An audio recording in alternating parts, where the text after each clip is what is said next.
Mkuu wa wilaya mkoani Pemba Mheshimiwa Miza Hassan Faki anawaalika wananchi wote katika mbio za Mwenge wa Uhuru kitaifa 2026 ambapo mapema asubuhi ya tarehe 3 mwezi wa 4 2026 patakuwa na makabidhiano ya Mwenge wa Uhuru katika eneo la uwanja wa mpira wa Dodo.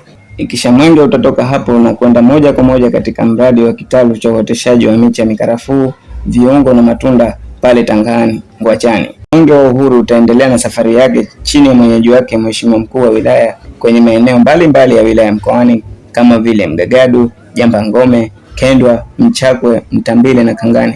Kisha mkesha wa aina yake utakaofanyika pale uwanja wa Umoja ni Nguvu mkoani. Kauli mbiu ya mwenge wa mwaka huu inasema Tanzania yetu sote tushikamane kwa pamoja kuleta maendeleo.